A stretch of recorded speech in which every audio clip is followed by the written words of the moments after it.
qu'il faisait beau. Mais peut-être c'est parce que finalement c'était une belle journée. Il y a eu du suspense jusqu'au dernier moment. Nous savions, je dirais, que ce serait très difficile. On y croyait, moi j'y croyais fermement. Moi je pense que des gens ont eu peur. On nous l'a mis le couteau entre les dents, mais on s'en est jamais servi. J'avais l'impression d'être dans un film ou dans un rêve. On avait d'autres interlocuteurs, du moins ils n'avaient pas la même tête. Mais c'est pas la résurrection du Christ, le 10 mai 80. Nous vivons ensemble un moment décisif. Dans quelques secondes, effectivement... 25 secondes, pardon. 25 soyons à l'heure. Dans quelques secondes, vous allez connaître le nom du président de la République. Dans tous les états-majors, un peu partout, dans tous les foyers, on attend ce résultat. Effectivement, vous l'aurez à l'heure précise. 10 secondes. 5, 4, 3, 2, 1. François Mitterrand est élu président de la République. Nous répétons donc, estimation C2Zion et Welbull, Monsieur François Mitterrand est élu président de la République. Après des semaines de campagne électorale, de discours et de joutes verbales, le temps est suspendu à l'image de synthèse qui vient de révéler enfin le vainqueur. Cette victoire est d'abord celle des forces de la jeunesse.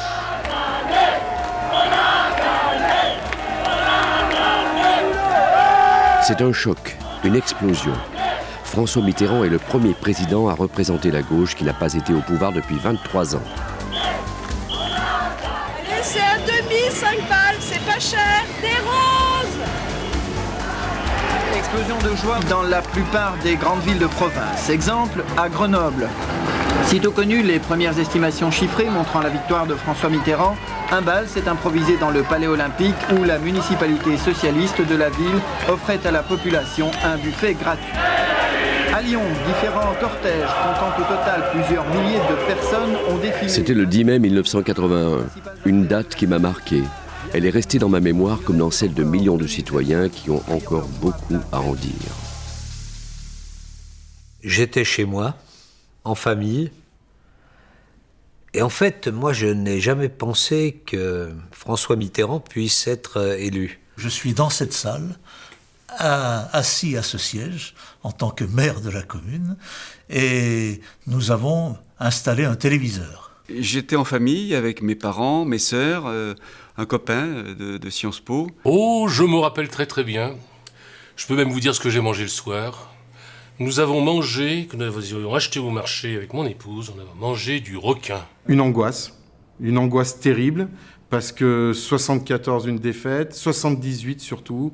Moi, je sais que j'étais très marqué par la défaite de 78, où on annonçait la gauche victorieuse aux législatives, et en me disant, et si ça n'arrivait jamais? Giscard d'Estaing. Mitterrand. Nous savions que Valéry Giscard d'Estaing était en difficulté et qu'il avait vraisemblablement des chances d'être battu. Mon père était tellement surexcité par l'idée que peut-être Mitterrand avait pu gagner qu'il hurlait le résultat, et que du coup, quand j'ai vu l'image, je me suis dit, il y a quelque chose qui se passe. Lorsque nous avons vu apparaître cette fameuse image, on ne savait pas au départ avec le crâne si c'était François Mitterrand ou Valéry Giscard d'Estaing. Et quand j'ai vu le visage de François Mitterrand apparaître sur ma télévision, là, ça a été pour moi une surprise absolument extraordinaire. Mon père hurlait comme quoi il était ravi, que ça faisait des années, qu'il attendait ça. Ma mère, qui n'était pas de gauche et qui n'est toujours pas de gauche, nous a demandé un peu de modération, un peu de retenue. Elle était très inquiète à l'idée que la gauche puisse gagner. J'avais dit à mon fils, si Mitterrand passe, je t'achète un vélo. Et alors j'étais heureux. Tout d'un coup, derrière, j'entends un hurlement. Waouh! Et puis en même temps, je me dis, comment se fait-il qu'il soit déjà aussi politisé? Alors, moi, j'étais content pour Mitterrand. Lui, il était content pour le vélo. On a fermé le téléviseur. les choses étaient faites et on est allé boire un verre en traversant la place de la mairie où on est tombé là sur les gens du Parti socialiste du canton, de mon canton d'Eyrieux. Et là ils m'ont dit Monsieur le maire, c'est une grande victoire de la gauche et je pense que la prochaine fois vous serez battu. J'ai dit bon, on en reparlera. 20h30, c'est l'explosion de joie à la Fédération du Parti socialiste à Lyon. 2 mots brefs, Mitterrand, président. Et puis, c'est la victoire en chantant. À Lyon, à Saint-Étienne, à Grenoble, des centaines de militants manifestent dans les rues au cri de « Unité ».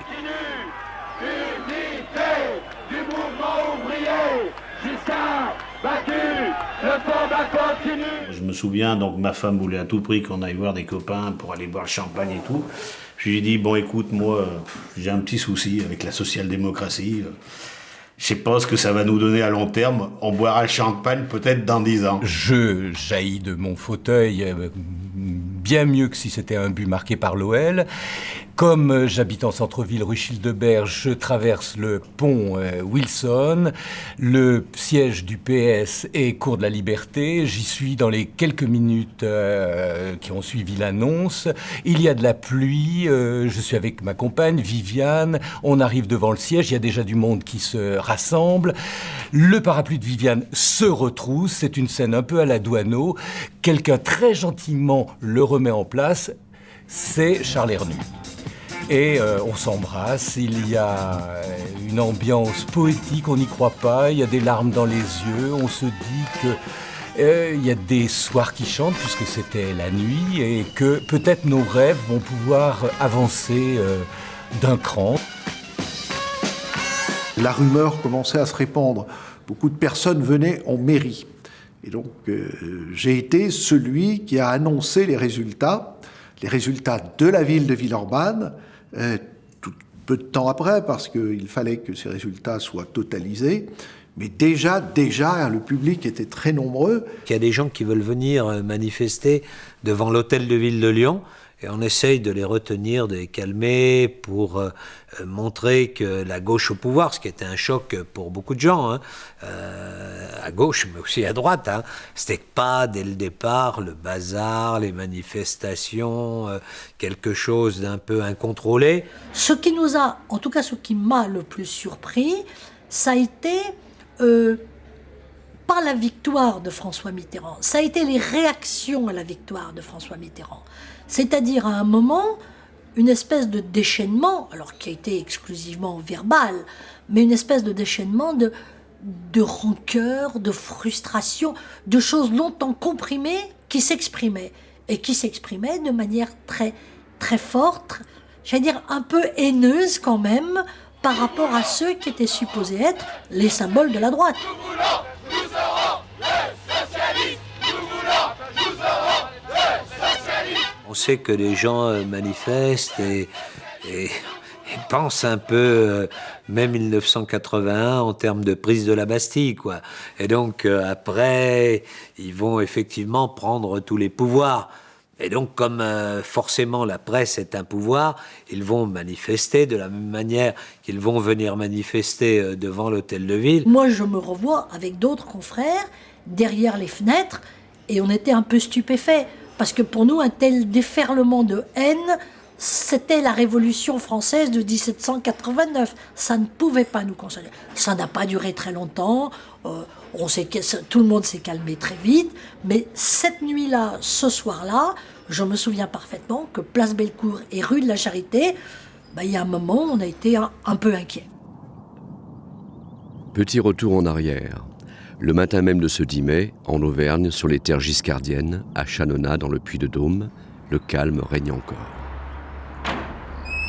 Comme chaque matin d'élection, précédés de leur garde du corps, le président Giscard d'Estaing et madame sortent de leur château de la Varvasse pour voter à la mairie du village. Un village que la presse a contribué à faire connaître au cours de ces dernières années. 11h15 ce matin à Chanonnat. Après avoir assisté à la messe dans l'église gothique de Saint-Saturnin, à 10 km de là, Valéry Giscard d'Estaing et son épouse ont voté dans la petite salle de la mairie, au milieu d'une foule de curieux et de photographes. Valéry Giscard d'Estaing, qui n'a fait aucune déclaration, a ensuite regagné le château de la Varvasse, qu'il quittera en début de soirée pour regagner Paris. Quand on dit le fils de Giscard d'Estaing, on fait toujours référence à votre père, on parle de votre père, ça peut être énervant ça. Mais en même temps, c'est très naturel. J'ai eu l'occasion un jour de répondre, finalement, lui c'est lui et moi c'est Louis. Donc j'ai un prénom et en même temps j'ai un nom dont je suis très fier, qui est celui d'un président de la République française qui a exercé cette haute responsabilité pendant 7 ans. J'étais militaire à ce moment-là, donc je faisais mon service militaire. Et donc, nous avions une permission pour aller voter pour le 2e tour de la présidentielle. Donc j'étais rentré à Paris, parce que j'étais à ce moment-là électeur à Paris, et où mes parents étaient domiciliés. Et donc, je vote le 10 mai au matin, et puis je vais ensuite à la permanence de campagne pour attendre les résultats.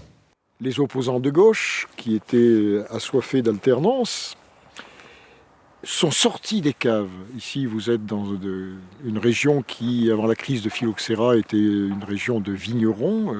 Les villages sont des villages de vignerons. Et sont sortis de la cave pour envahir, avec l'allégresse que l'on a connue, les rues de Chanona.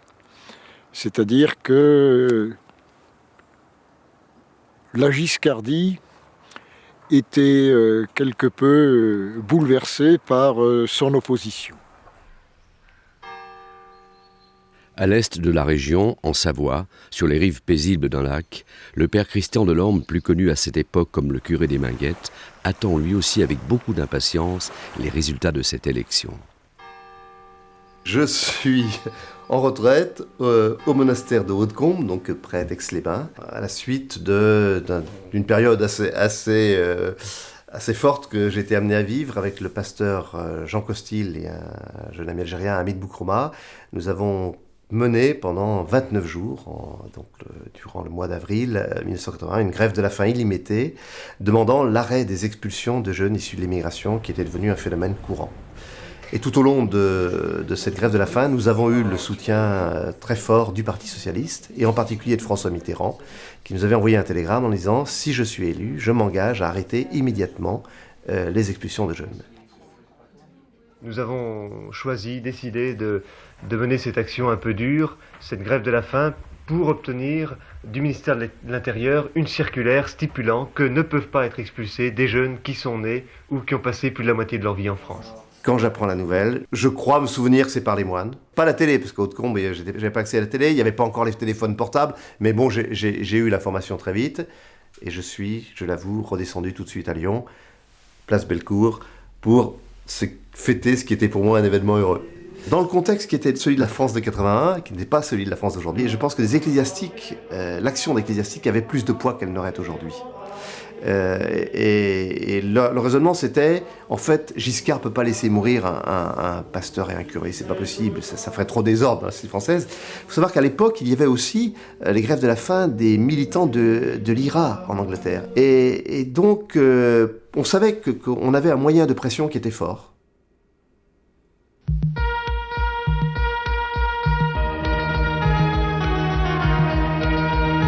C'était une époque pleine de promesses pour l'avenir. Le TGV qui venait d'entrer en service était peint en orange et affichait fièrement sa vitesse et sa technicité sur les génériques de télévision.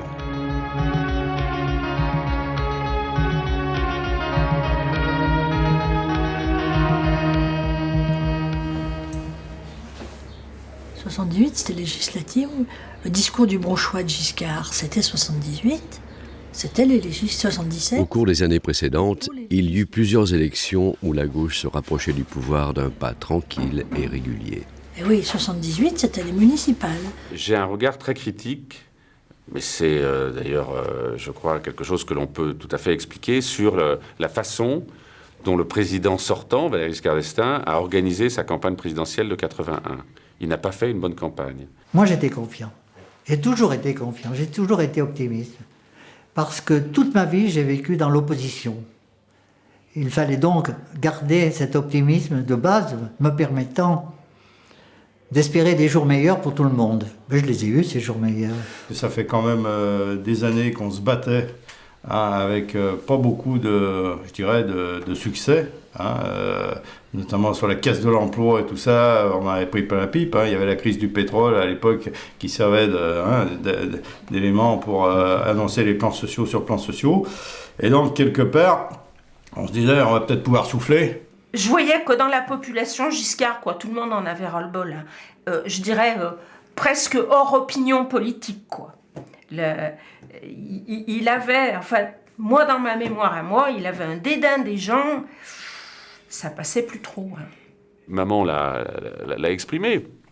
Elle ressentait beaucoup la cruauté des attaques, la campagne, l'affaire des diamants, la façon dont tout ça avait pu être exploité dans le cadre de cette campagne de 81, et la lourdeur de la charge présidentielle, les conditions du premier tour, la candidature de Jacques Chirac, la façon dont Jacques Chirac lui-même se positionne à l'issue du premier tour, créait des conditions très difficiles pour ce second tour. Et puis moi, à titre plus personnel, j'avais été frappé par le fait que, en fait, il y avait cette attente depuis longtemps d'une alternance. Mitterrand, d'abord, c'est quelqu'un d'assez impressionnant. Moi, je ne vous parle même pas du Mitterrand des années 80. Moi, je l'ai connu en 69, à une période pourtant où il était très critiqué et tout. C'était quelqu'un qui avait une stature, D'abord, c'était le seul qu'on vous voyait, alors qu'au PS, on tutoie tout le monde. Je pense qu'une des forces de François Mitterrand, c'est qu'il a su apparaître aussi comme un provincial. Il a réussi notamment avec son pèlerinage à Solutré, toutes ces images où on le voit avec ses chiens partant à la chasse, ou se baladant avec ses chiens plutôt, parce qu'il ne prenait pas le fusil, mais son enracinement dans sa région natale, je pense que ça fait qu'il, vu de l'agglomération lyonnaise ou vu de la région Rhône-Alpes, je pense qu'il paraissait plus comme un provincial que comme un Parisien. François Mitterrand, le Parti socialiste à l'époque, a exprimé tous les mouvements qui étaient dans la société française. Le mouvement pour les radios libres, le mouvement féministe qui s'affirmait de libération des femmes, le mouvement aussi de coopération avec ce qu'on appelait à l'époque le tiers-monde. Donc tout ce qui n'était pas pris en compte et qui poussait dans la société française, il y avait une poussée forte dans la société française, puis le mouvement de la jeunesse issu de 68. Au fond, la traduction politique de 68, c'est 81. Les années 70, c'était des années de rêve en lutte. C'est-à-dire que tout était possible dans ces années 70. Personnellement, pour moi, j'ai vécu 68 pendant les années 70. On était dans une période où il n'y avait pas encore un chômage massif. Il était déjà important, mais on croyait que... Moi, je vois les jeunes qui étaient au chômage, ils pensaient que dans les 3 mois, 6 mois qui suivraient, s'ils faisaient quelques efforts, ils trouveraient du travail. On n'était pas dans la désespérance. Donc c'est encore une période, on s'offre le luxe de changer de gouvernement parce qu'on croit qu'on peut changer la vie. Depuis, il y a beaucoup de burdeurs qui sont venus se présenter, Le lendemain matin, à Lyon, la fête joue les prolongations dans le quartier Saint-Jean. Dans le Morvan, sur les terres du nouveau président, la nuit aussi a été longue.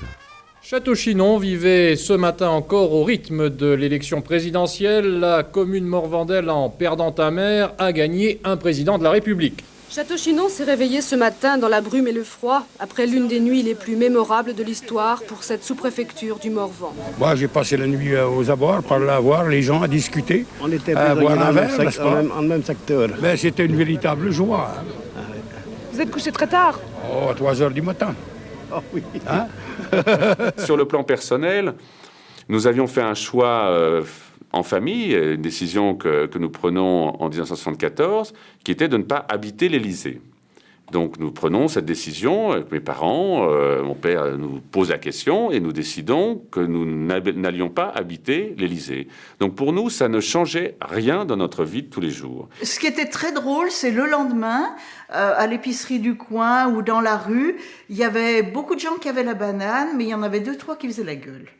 Et ça, c'était très réjouissant aussi. Dès la victoire de François Mitterrand, le moment de joie, Je suis un de ceux, sûrement pas le seul, mais qui s'est dit, c'est maintenant que ça commence et que les difficultés vont débuter. Ce qui m'avait profondément étonnée, c'était dans les grands magasins, aux Galeries Lafayette, enfin les nouvelles galeries de Bron, 2 jours après, j'entendais les vendeuses, les caissières, hyper joyeuses et heureuses. Donc, les gens, alors qu'on n'imagine pas qui vote et pour qui. Et en fait, il y a eu quand même un raz-de-marée parce que toutes ces filles, elles étaient vraiment heureuses et mettaient beaucoup d'espoir dans la gauche. On prenait les transports en commun et les gens souriaient, avaient l'air plus heureux, bon, mis à part quelques-uns qui faisaient un petit peu la gueule, mais enfin non, il n'y a pas beaucoup. Il y avait beaucoup de gens qui souriaient. Les gens se parlaient. Moi, j'ai pris le train quelques temps après, les gens se parlaient dans le train. Il flottait, c'est vrai, dans l'air quelque chose de printanier, y compris sur le plan politique. C'était le printemps à tous les sens du terme, et on était très impatients. Je me souviens d'une impatience, d'une curiosité et d'une impatience. Je me suis même demandé comment se fait-il qu'on avait du mal à compter les bulletins, parce qu'il devait y avoir 98% de gens qui avaient voté François Mitterrand le 11 mai 81 à Voiron. Tout le monde avait voté François Mitterrand. Alors quelques-uns, bien sûr, affirmaient, puis de toute façon, on savait qu'ils avaient milité pour Giscard d'Estaing, etc. Mais il y avait quand même aussi une droite qui se réjouissait de la victoire de François Mitterrand. C'était peut-être pas le candidat qu'on aurait souhaité, mais bon, il fallait faire avec au départ. Donc voilà, je crois qu'on y avait participé. C'est pour ça que, bon, le lendemain, dans la boîte, on pouvait pas non plus la gauche est arrivée, machin. Non, c'était quand même une victoire du monde ouvrier. Quand on est arrivé au boulot le lendemain matin, on a eu des hiérarchies qui savaient pas trop si c'était du lard ou du cochon et qui savaient pas trop, comme on dit, sur quel pied danser, qui avaient une attitude un peu qui ça. Mais ça a pas duré, hein. Je vais vous dire, ils ont été vite rassurés et ils ont vite repris leur attitude première. Il y a des anecdotes où les copains dans les réunions, ils ont amené la bouteille de champagne face au patron, quoi. Enfin, le patron du secteur ou quoi, et en disant, maintenant, c'est plus vous qui commandez comme vous voulez, quoi. Bon, ça, c'est peut-être un peu ceux qui avaient l'illusion du grand soir, quoi. Mais bon, parce qu'après, ça s'est pas forcément traduit comme ça, quoi. Le 11 mai au matin, quand je reviens, et le résultat est connu, et je reviens retrouver mon peloton. J'étais aspirant, je commandais un peloton de 18 appelés, et l'un d'entre eux me dit, mais écoutez, est-ce qu'on va être libéré tout de suite ? Parce que Mitterrand, il a promis le service militaire à 6 mois. Et je leur ai dit, écoutez, je suis peut-être pas le mieux placé pour vous répondre, mais je crains que vous soyez déçus. Et que vous allez terminer votre service militaire, et que peut-être cette réforme, on verra si elle voit le jour. Dans la semaine qui a suivi, des nouvelles internationales ont également occupé la une de nos journaux. Mais 30 ans après, oubliez la mort de Bob Marley, oubliez les Irlandais de l'IRA décédés au cours de leur grève de la faim. Un seul événement aurait marqué les mémoires. Après le 10 mai, il y a tout ça, et puis il y a le fameux 13 mai 81. Alors le 13 mai 81, c'est pas du tout politique. C'est l'attentat contre Jean-Paul II. Et quelque part, quand on s'intéresse à la fois à la religion et à la politique, et je me souviens d'avoir entendu, c'est pas moi qui ai tenu ces propos, mais j'ai entendu quelqu'un, quand on a appris qu'il y avait un attentat contre le pape, il y a quelqu'un qui dit « ça y est, ça commence ». Vous savez que le pape a été victime d'un attentat aujourd'hui ? Je sais rien du tout. Et cela ne vous fait aucun effet ? C'est pas moi. Paul, c'est ignoble ça, moi je dis. C'est ignoble, hein ? Parce que c'est un homme comme il faut. Enfin, alors, où c'est qu'on va ? C'est désolant. S'il a été victime d'un attentat, c'est tout à fait désolant. Parce que c'est un homme de gauche, et comme on vit actuellement dans une période de gauche.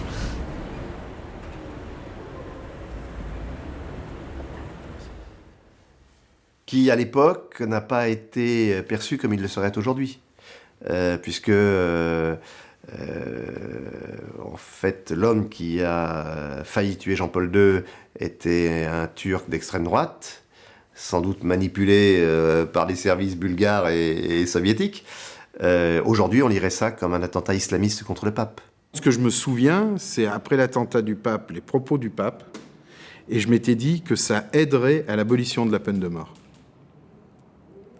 parce que le pape, ce qui était logique par rapport à ce qu'il représente, etc., appelait au pardon, etc. Et ça, je m'en souviens bien. Je m'étais dit, il faut peut-être s'en servir pour l'abolition de la peine de mort et mieux faire comprendre les choses. 3 heures après l'élection de François Mitterrand, tombait un télex de la Direction générale des douanes enjoignant aux fonctionnaires de se montrer vigilants quant au transfert de capitaux. En fait, ce ne sont pas tellement les porteurs de valises qui intéressent les douaniers, qui ne voient là qu'un phénomène conjoncturel qui va très rapidement s'arrêter. Les peurs, les fantasmes se développent et chacun d'y aller de ses craintes et de ses soupçons. Des lingots d'or auraient voyagé depuis les plaines du centre de la France dans des camions transportant de la paille. À Paris, la place Vendôme s'appellerait désormais la place Rouge. Moi, je pense que les gens qui étaient des nantis ont eu peur et qu'ils ont certainement fait en sorte qu'une partie de leur fortune passe à l'étranger discrètement le plus vite possible. Je me rappelle à l'époque, j'ai lu dans la presse qu'il y en a qui avaient enterré des tracteurs de peur qu'on leur pique. Oui. Cette grande peur des rentiers, on pensait que c'était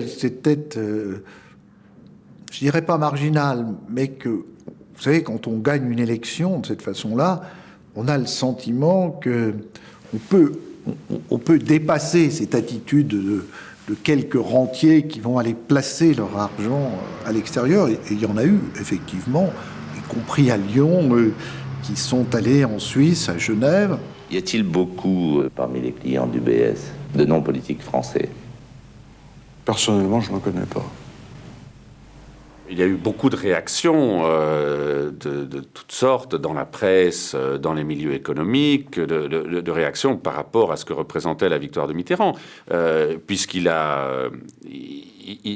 il avait fait des propositions qui avaient effrayé beaucoup de milieux économiques, les milieux financiers, qui donc se disaient qu'est-ce que va devenir la France.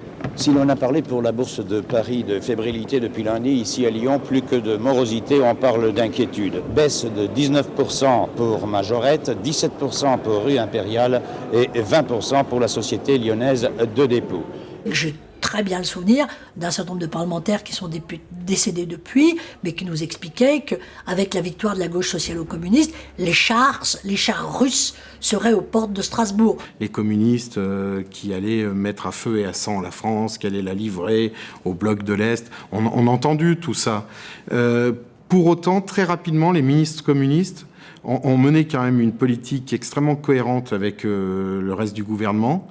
Il n'y a pas eu de véritables fausses notes. Et je dirais même que quelquefois, il y a eu des critiques, je me rappelle, dans l'UMA, alors à fleur et moucheté, évidemment, très discrètes, mais des critiques sur les ministres qui ont fait que, quelque part, ça a peut-être calmé le jeu. Tout ça fait partie de l'écume des jours, comme aurait dit Boris Vian. Bon, à vrai dire, à mon avis, ça n'avait aucune importance.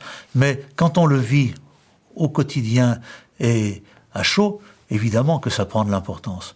Mais quelques jours, quelques mois, quelques années après, c'est négligeable. Il me semble pas que ça ait bien duré, ces affaires-là. Tous ces commentaires, tous ces articles, machin. Il me semble pas que ça a duré des mois et des mois, parce que au bout d'un moment, c'était pas crédible, quoi. Ils se sont aperçus quand même que c'était pas ça, quoi, qui allait se passer. C'était pas les soviets au pouvoir. Ouais. On imaginait bien, quoi, quand même, parce que le monde économique était bien quand même un peu derrière Mitterrand, quand même. Le jeudi 21 mai, jour de l'investiture de François Mitterrand, a révélé la désormais toute-puissance des images relayées par la télévision.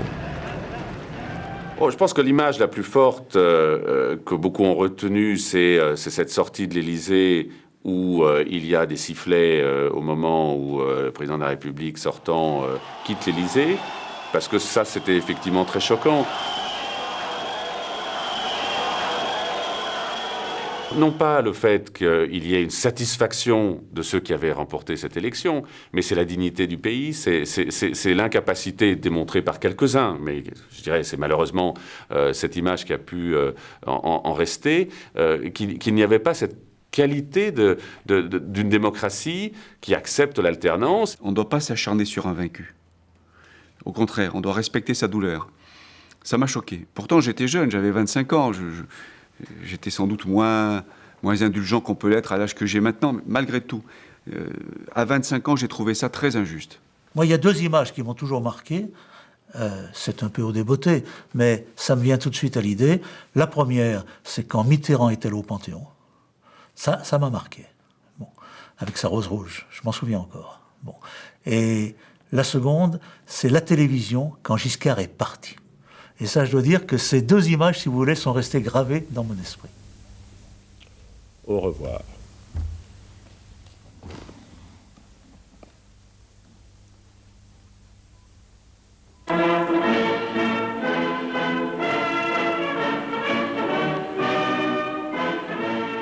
Nous étions à la rédaction, nous avons regardé ça en direct, avec un moment, je peux pas dire qu'on ressentait du vide, on sentait bien un peu la théâtralisation de ce geste, qu'il avait été calculé, qu'il avait été voulu, et l'image pesait. C'était paradoxal d'ailleurs, ce fauteuil vide était beaucoup plus lourd que quand quelqu'un était assis à l'intérieur. Je me suis dit lamentable. Lamentable, cette mise en scène où Giscard d'Estaing était comme dans un carcan, disant au revoir avec cette mise en scène où il tourne le dos à la France en partant vers la porte. C'est le souvenir que j'en ai. Je serais beaucoup moins dur sans doute aujourd'hui. Valéry Giscard d'Estaing avait dans l'idée que la gauche était un moment d'égarement et que quelques mois après, on le regretterait beaucoup. Et donc, il avait théâtralisé sa sortie. Puis, bon, les choses ont été un peu plus complexes qu'il ne l'imaginait au départ. Moi, je l'avais ressenti comme, je crois, beaucoup de ceux qui avaient voté pour Valéry Giscard d'Estaing en 2e tour de la présidentielle, comme les millions de Français qui avaient voté pour lui, comme étant finalement le témoignage que, bon, une nouvelle page de la vie politique s'ouvrait et qu'il était important de dire à tous ceux qui avaient voté pour François Mitterrand, mais aussi à tous ceux qui avaient voté au 2e tour pour Valéry Giscard d'Estaing, que finalement, chacun prenait ses responsabilités. À Paris, place du Panthéon, Roger Hanin, célèbre beau-frère du nouveau président, connaît ses classiques et se charge de la mise en scène. Serge Moati de la réalisation. C'est une succession de plans fixes, un peu à la manière, si vous voulez, c'est un coup de chapeau à Eisenstein, comme il a tourné en succession de plans fixes, comment dirais-je, Tonnerre sur le Mexique. C'est-à-dire qu'à l'extérieur, il y aura une foule considérable, puis à partir du moment où le président entrera dans le Panthéon, ce sera un homme totalement isolé. François Mitterrand se dégage de la foule, 2 roses à la main, il pénètre seul à l'intérieur du Panthéon.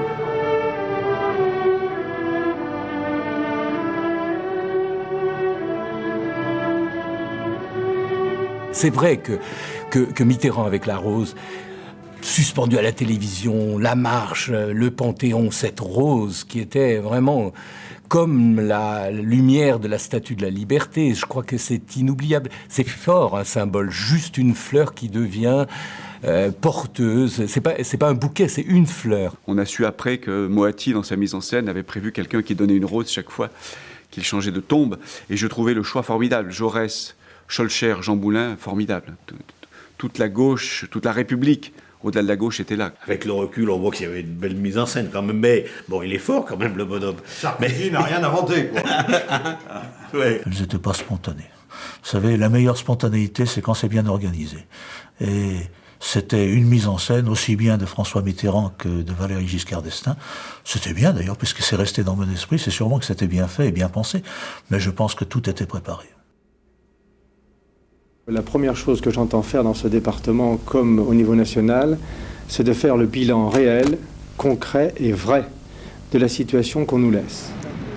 Comme Jean Auroux, des personnalités politiques de la région accèdent aux responsabilités ministérielles.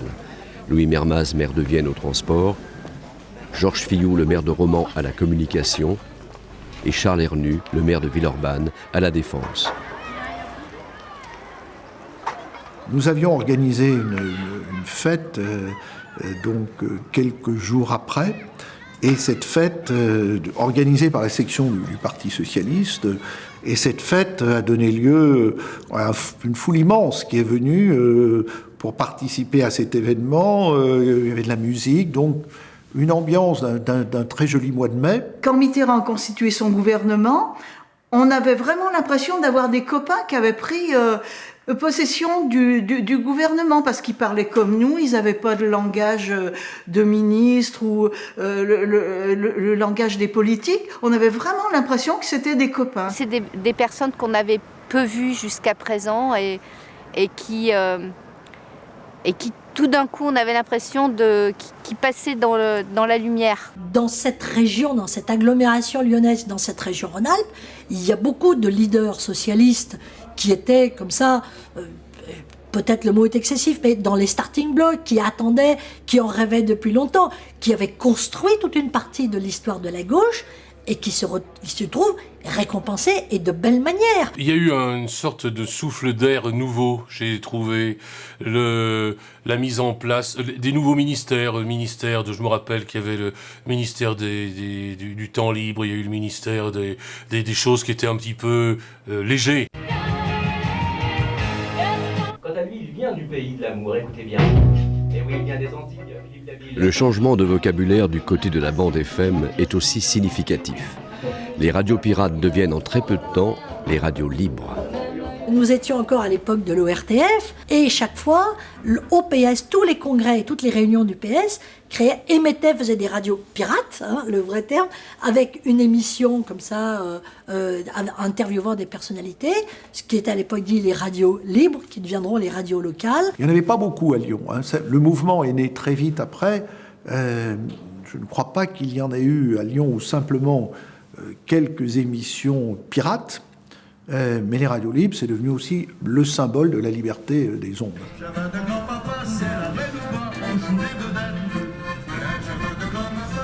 Voilà, vous êtes bien calés dans l'émission d'accordéon du matin sur Radio Craponne. On retrouve tout de suite une petite page en couleur.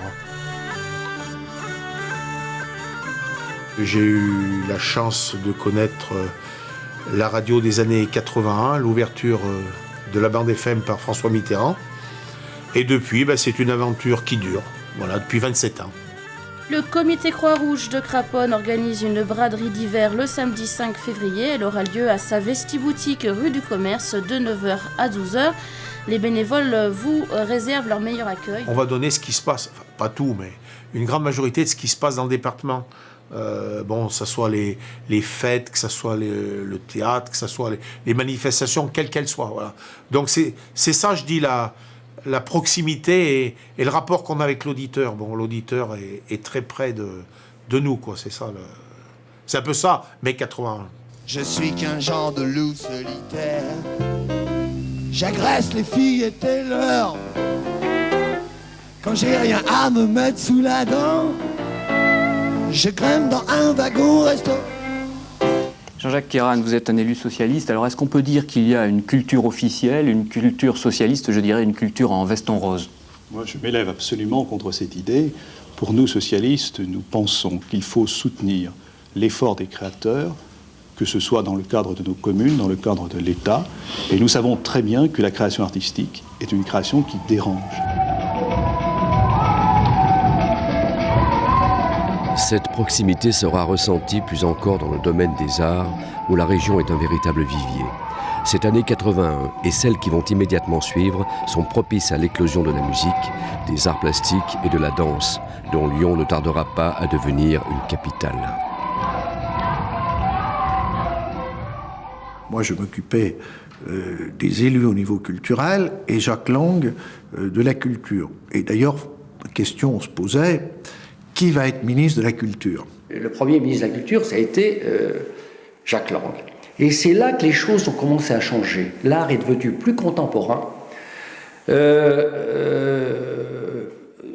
Nous, dans les écoles d'art, pour devenir un grand artiste, on nous disait que jusqu'à 40 ans, on est encore dans l'œuf. Et du jour au lendemain, tous les acteurs de l'art ont fait appel à des jeunes. Toutes ces choses qui se mettaient en place dans les régions étaient un peu montrait qu'il n'y avait pas qu'à Paris qu'on pouvait voir les choses. Toutes les galeries parisiennes descendaient chercher de jeunes artistes, de jeunes talents. Donc Lang, c'était quelqu'un qui était du bâtiment. Il avait porté des chaises, il avait collé des timbres, il avait fait toutes ces choses qu'on appelle actions culturelles qui sont ingrates. Il savait de quoi il parlait. En plus, il est arrivé avec plein d'idées qui sont... Il a fait de la musique, la poésie, tout ça.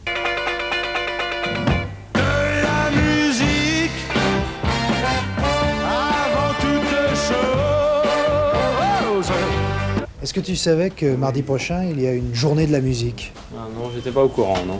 Je me souviens à Saint-Étienne, il y avait la première fête de la musique. Alors, ça première fête de la musique, et je vois encore des flics qui sont en train d'arracher un mec là, parce qu'il jouait de la musique sur une place, et l'autre dit « Non, mais je suis payé par la mairie pour jouer parce que c'est la fête de la musique ». Pour moi, les années 80 ont été relativement confortables parce que c'est vrai qu'il y a eu il y a eu une assise culturelle. C'est vrai que les premières années Mitterrand, Jack Lang, j'ai trouvé des appuis. On m'a aidé culturellement dans la démarche que je faisais. Les premiers temps ont été confortablement culturels. Après, bon. 6 voitures ont été brûlées dans les quartiers de Villeurbanne, Vaux-en-Velin et Vénissieux. Depuis le début de l'été, des troubles se produisent presque tous les samedis et dimanches dans ces banlieues à forte densité de population, où plus de 70 voitures, le plus souvent volées, ont été incendiées. Dimanche matin, les CRS ont contrôlé plus particulièrement le quartier des Minguettes, à Vénissieux.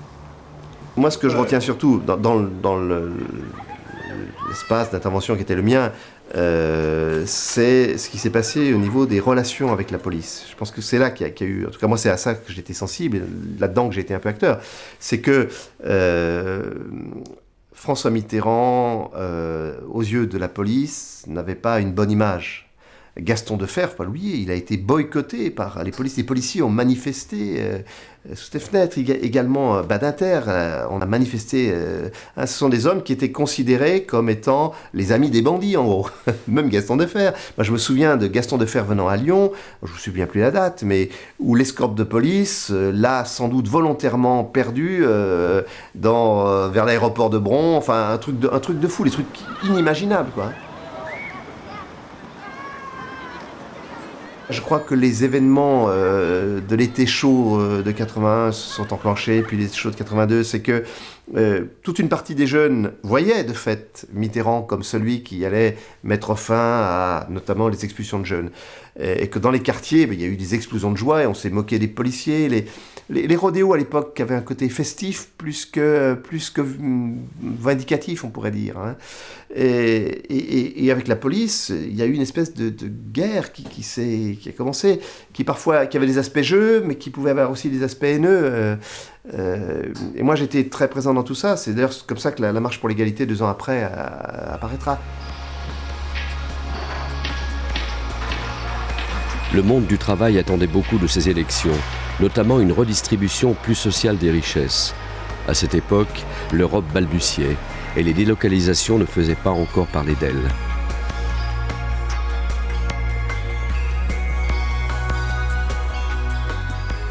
C'est vrai que moi j'avais une collègue qui est quittée seule depuis longtemps avec 2 enfants qui me disait, moi 81, ça a été ma bouffée d'air, quoi.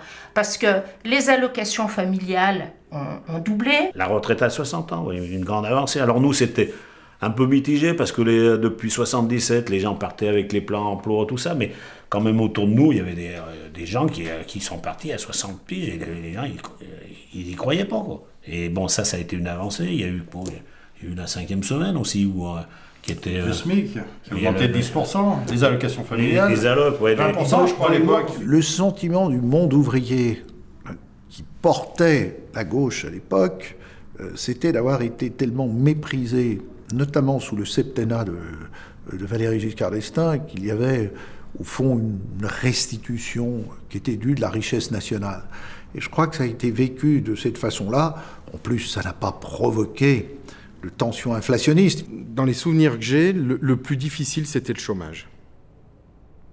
Parce que l'inflation, je ne vais pas dire que rapidement a été jugulée, mais en tous les cas n'a pas dérapé. À l'époque, on pense que le fait d'augmenter le SMIC, de mettre les vacances, de mettre des mesures sociales, etc., ça va relancer l'économie. Et évidemment, pendant que nous, on relance notre économie, c'est les débuts de la mondialisation. Tous les autres pays sont en train de freiner. Donc ça va avoir un effet contre-productif. Et donc on va se trouver très vite dans des difficultés importantes. Et ça, pour moi, c'est encore un élément de réflexion. Le PS est donc le grand vainqueur de ces élections. Il gagne au total 11 sièges. Et on voit apparaître, à côté de députés déjà bien implantés, comme dans la Drôme, l'Isère ou même la Savoie, toute une nouvelle génération de nouveaux élus. Oui, tout à fait. Et en particulier, Gérard Collomb, le nouveau député socialiste de la 2e circonscription du Rhône, est un très bon exemple. Les 17 et 21 juin 1981, les élections législatives ont provoqué un raz-de-marée, une véritable vague rose d'où émergeait de notre région une nouvelle génération de jeunes élus.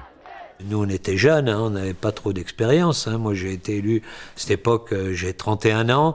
Donc, vous voyez, c'est ma première grosse campagne que je réalise pour être candidat à un poste, on va dire, sérieux.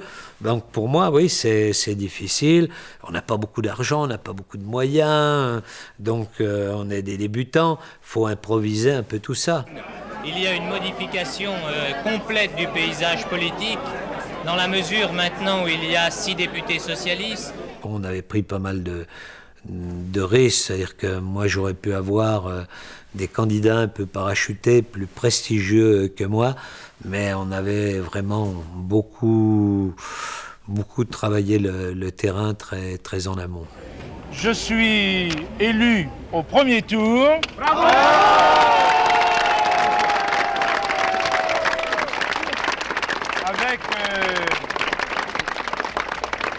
Avec 52,34% des voix. L'élection donc législative s'est passée avec une élection très brillante puisque Charles Hernu a été élu au premier tour. Le candidat à l'époque RPR ayant pas pu, je crois, s'inscrire aux élections, les choses ont été d'autant plus facilitées. Je me souviens aussi que cette vague rose a connu quelques clapotis qui ont parfois laissé un souvenir mitigé, comme ici à Voiron.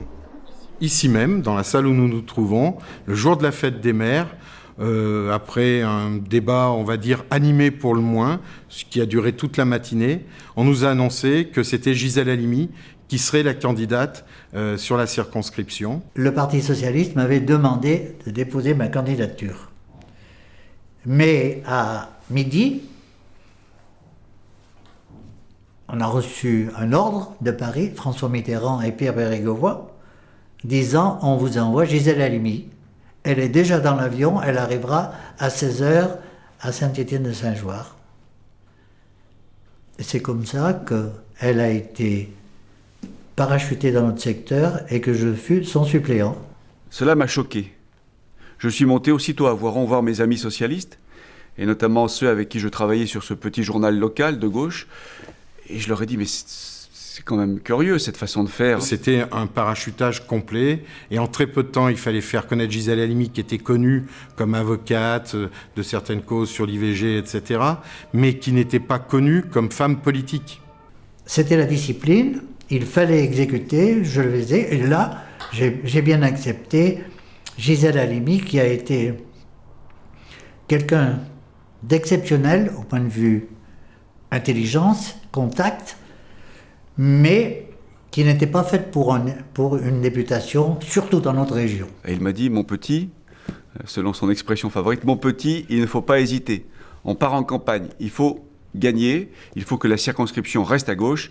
La candidate du PS, c'est Gisèle, on se met derrière elle. Ma réaction première, c'est que je crois que grâce au Parti socialiste, on assiste à une grande première, c'est-à-dire que je suis une femme qui entre à l'Assemblée, mais je suis une femme qui entre à l'Assemblée avec sa voix de féministe, et cela, ça n'était jamais arrivé encore. Pour nous, c'était formidable de participer à cette période exaltante.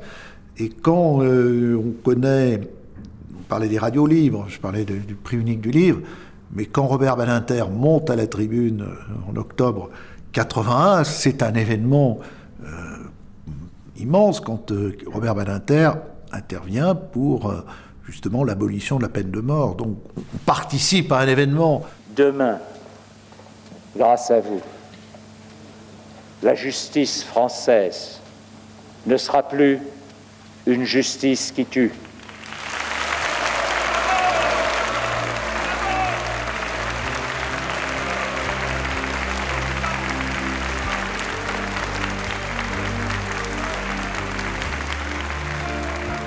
Il y avait un avenir qui semblait s'éclaircir, etc., une confiance en l'avenir qui naissait, et donc c'est vrai qu'il y a eu une vraie génération Mitterrand. Cette espérance s'est manifestée autour du candidat François Mitterrand, aussi avec, à la clé, beaucoup d'attentes déçues. Moi je vois assez vite, si vous voulez, que il va y avoir un décalage entre ce que l'on croyait et puis ce qui va se réaliser.